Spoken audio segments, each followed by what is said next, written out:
Merry Christmas, everyone. You know, for all of us, this Christmas is going to be a little dark because of what happened in Connecticut.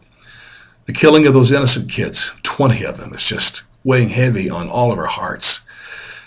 And it's interesting because, everybody's asking, why the kids and how did this happen and what can we do about it going forward? What's interesting to me is that is the very heart of the Christmas message for all of us. You see, this is not anything new. Even if you go back to the time that Jesus was born, which is the whole point of the Christmas story, there was a king at that time called Herod, and he was threatened by the birth of this coming Messiah. He'd caught wind of it, been told of it.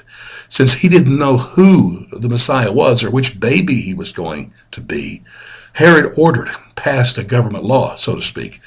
He ordered that all babies 2 years old and under would be massacred. And they were. Can you imagine the weeping that went on when that happened in all those homes?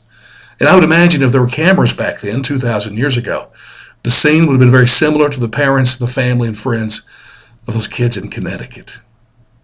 So what is the message? Why are kids killed at Christmas, and what are we to get from this? Well, the Christmas message is twofold. It's negative and it's positive. The negative is this. It's always been with us, and it always will be. We can ban guns, pass laws, raise taxes, come up with any method that the government can come up with. It will not change the fact that in our hearts, in humanity itself, we are a murderous people. I hear him say we have a violent culture now. Well, yeah, that's true. And certainly video games and movies help that along. But it's nothing new. It's been going on since the beginning of time and will continue to go on. So what's the positive message? Well, it's a big one. For you see, Jesus didn't just come to the earth to be born. He wasn't just God becoming a man in the person of that baby. He lived a life, but then he too, just like those kids in Connecticut, he gave his life and he was totally innocent. Jesus died, but the message of Christianity, the ultimate message for all of us, is that he rose from the dead. That's what we celebrate at Easter for those of us who are Christians. In other words, he defeated death. Think about that. He overcame it. He was innocent, died. He beat it. Killing, defeated it. Murder, yeah, but he won against it. And his promise is the promise for all of us.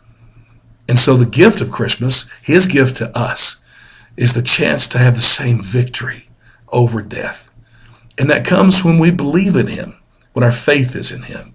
And I believe that's what Christmas is all about. So you know what? It's tough to think about those 20 Connecticut kids, but I have to believe that they're in a much better place now. It maybe have even been a parade into heaven as they rode in chariots of gold with angels around them shouting and singing, the standing ovation from all the hosts of heaven as they were introduced to the Almighty God. Can you imagine? So it's heartbreaking for them to go the way they did. But the great message of Christmas is there's so much more than just this life, and it doesn't end with death. I hope you'll remember that this Christmas.